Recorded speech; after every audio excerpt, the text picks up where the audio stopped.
check. 4:30 AM in the morning. Kailangan ni mamang bumangon, ni mama din para magluto ng pagkain dahil may anak akong papasok sa trabaho ng maaga.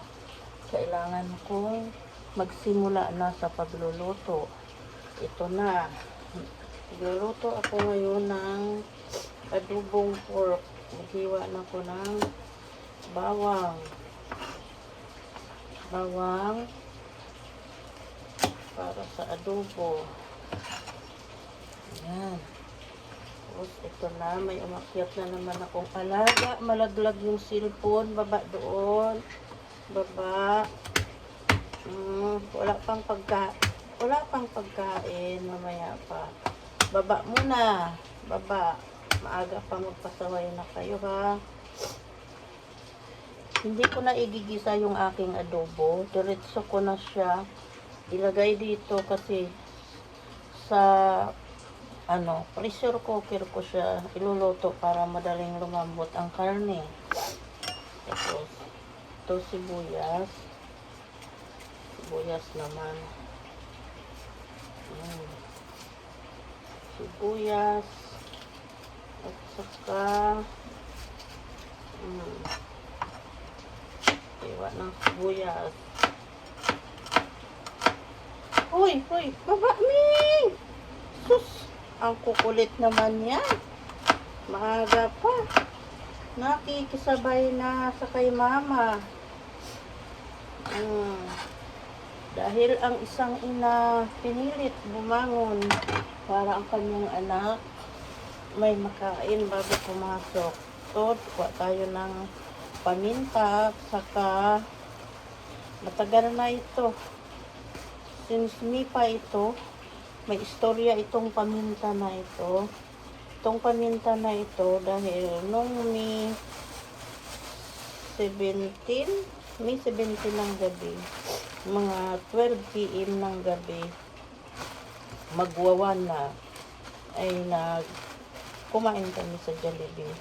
Kasi magbe-birthday yung anak ko, tapos may work siya, kaya nung gabi na yun ang time na para makapag-banding-banding kaming tatlong anak ko, at saka yung ako, kaya 4 kami plus friend ng anak kong nag-birthday. Yun, itong paminta ito, Laurel, may isang bata na nagpapapansin sa anak ko. Doon sa sa gilid siya ng Jollibee. Siyempre salamin naman, kaya nakikita siya. May hawak siyang electric pan na maliit. Kasi panahon ng nakainit, kasagsagan ng init noon.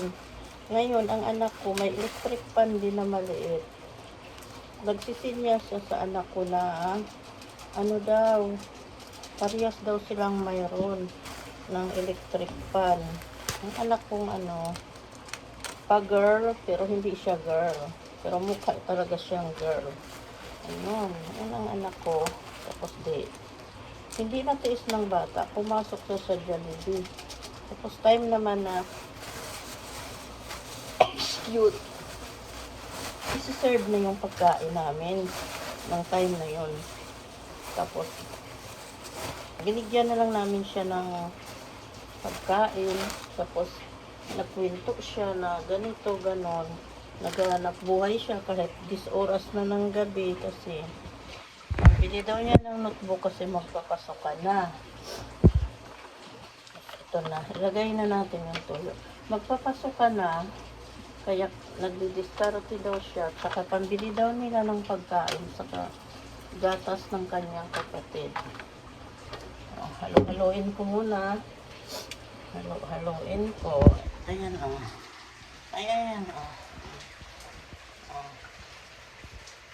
Pagkain. Ayan. Hindi makita. Ayan. Ayan ang iadobo ko. Tapos mayroon dito makukulit. Ayan o.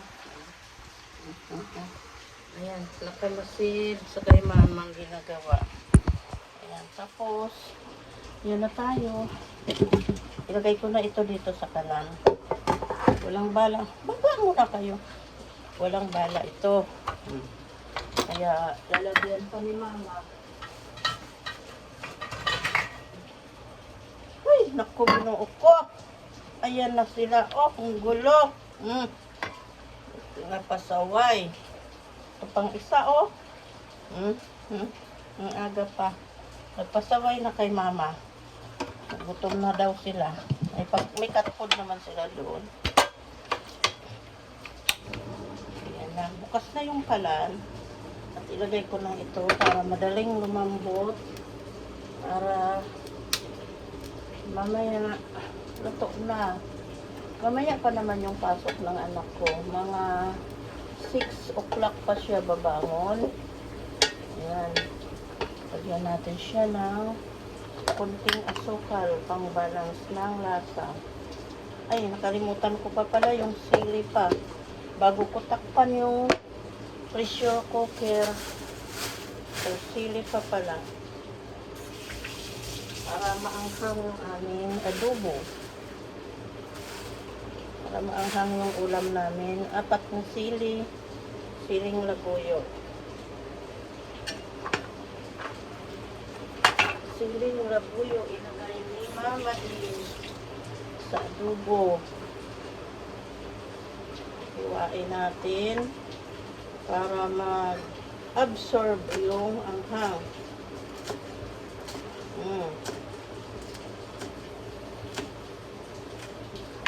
Patuloy ko lang maya-maya yung pagkwento about sa pamintang binilhan namin na bata. Mga ilang taon na siya? Parang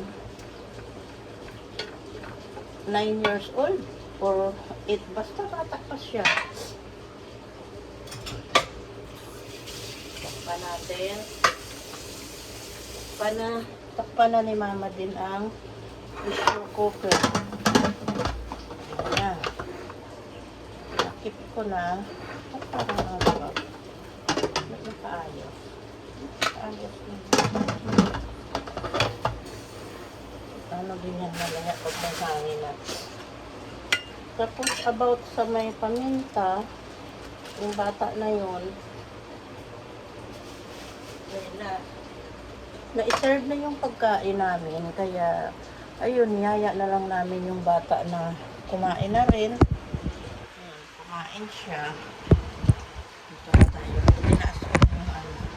Pero hindi talaga makikita kasi ang taas ng pressure cooker. Hindi talaga makikita mamaya yung luto ko. Kailangan ko pa ilapit yung cellphone. Dito lang to kasi baka mamaya kulang pa yung, ay, sorry. Wala pa palang paminta. Ito ay, wala pang magic sarap.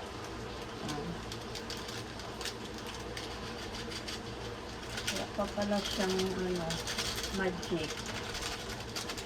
Kailangan kasi bago ko takpan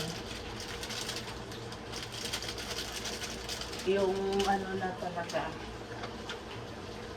Ayan, kumplito na yung kanyang ricado para isang anuhan na lang. Ayan na. Parang sinisipon ako sa ambon-ambon. Nung ayun na nga ang kwento.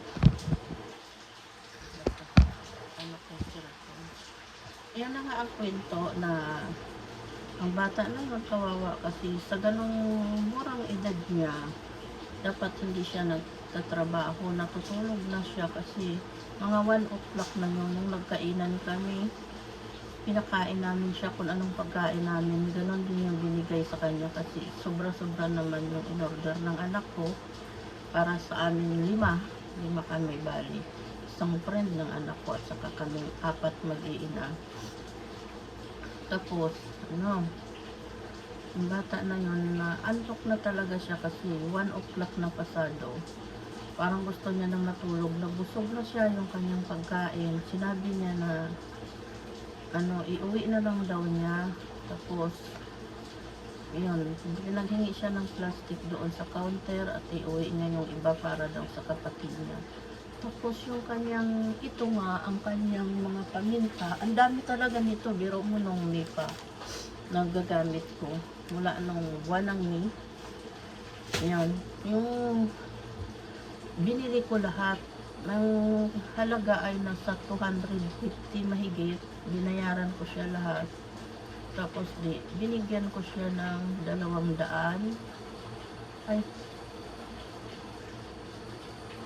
isang 200 lang yung binigay ko. Tapos 100 sa anak ko. 100 din sa isa kong anak. Basta, nakalikom siya ng pera sa amin. Pambibili daw niya yun ng mga notebook niya, mga gamit sa school. Kaya, yun sabi namin, antok na siya. Kasi kami hindi pa umuwi. Umano ka na, umuwi ka na. Nag-tricycle lang daw siya. Napakadelikado kasi ang lugar nila mas malayo pa kaysa sa amin. Ang amin, malapit lang kami sa Jollibee. Naglalakad lang kami. Siya malayo talaga. Kaya yun, parang nakakatakot sa edad na babae pa naman din ang bata. Maraming pwedeng mangyari, hindi mo masasabi kahit tricycle driver. Hindi mo masasabi kung anong mangyari sa bata. Kaya nawa ako dun sa bata. Pero siguro may isang ina na hindi niya man gustuhin na ganon yung anak niya.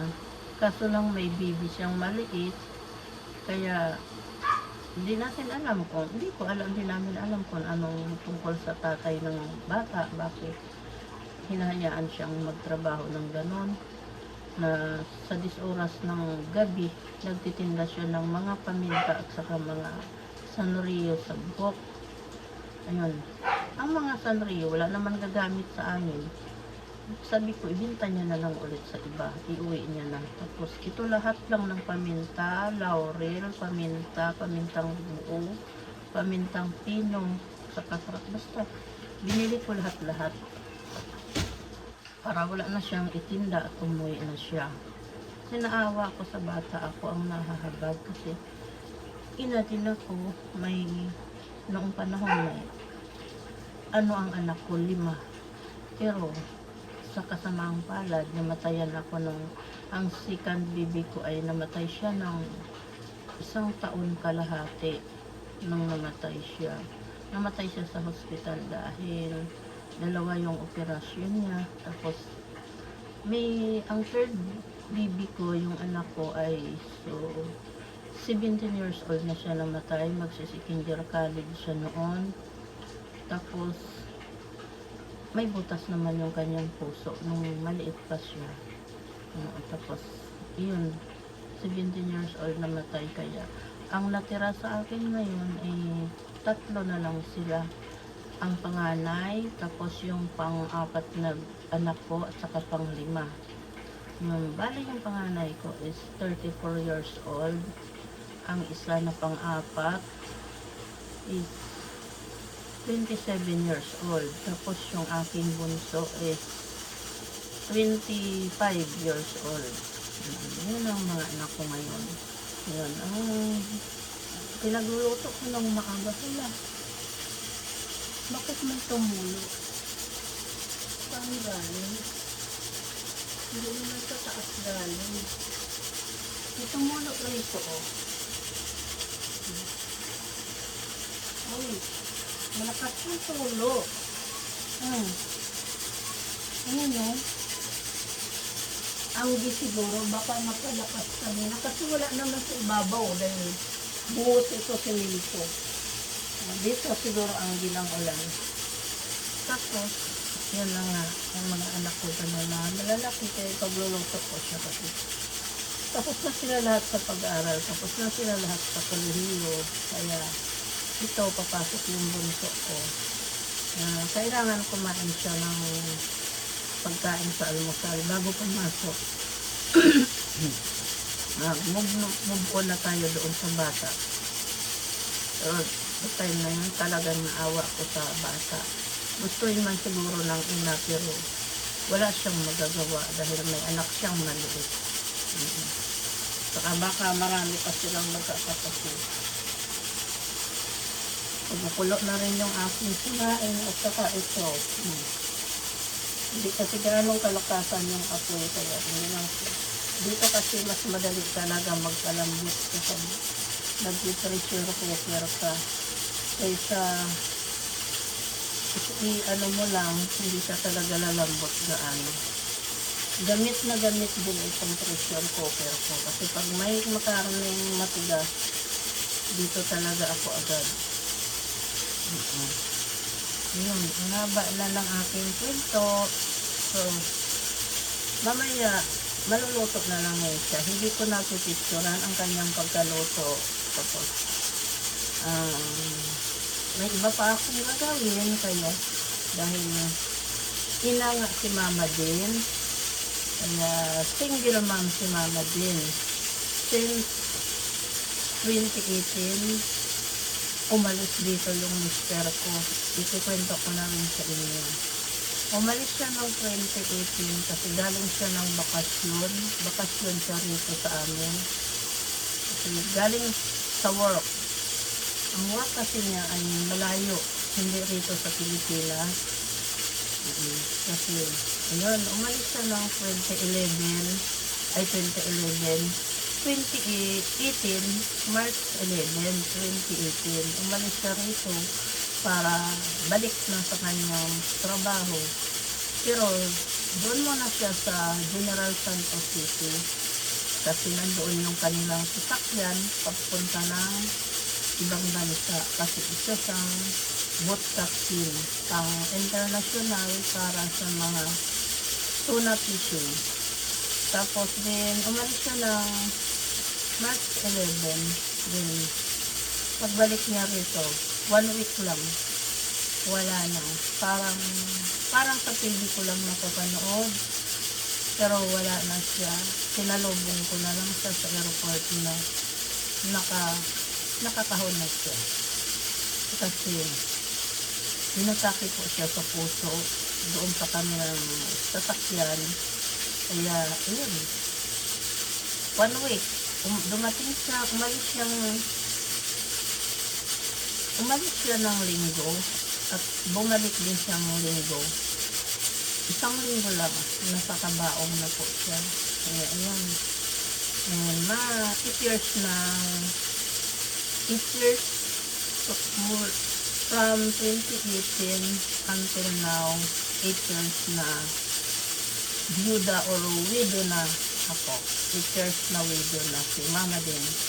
And ang hirap ng buhay kasi that time, may dalawa pa akong estudyante. May isa pa akong college sa STI nag-aaral ng third year college siya that time. Tapos, ang panganay ko nag-work na siya. Tapos na siya noon. Tapos, may isa akong kauna-unahang naging sila ang first batch ng K to 12. Bali, grade 11 yung bunso ko. Sobrang hirap kasi, siyempre, wala nang naghahanap buhay sa amin. Wala nang naghahanap buhay. Tapos, may estudyante ako. Ang dami kong pinagdaanan. Utang dito, utang doon. Kasi may estudyante pa ako. Pero, now, nakatapos na sila ng pag-aaral lahat. May utang pa rin ako. Pero, siyempre, magbabayad tayo ng utang. Kailangan magbabayad ng utang. Pero, pasalamat pa rin ako kasi nakapagtapos na silang lahat. Yung pangarap namin noon ng asawa ko, wala kaming pangarap noon iba, kundi mapagtapos lang sila ng pag-aaral.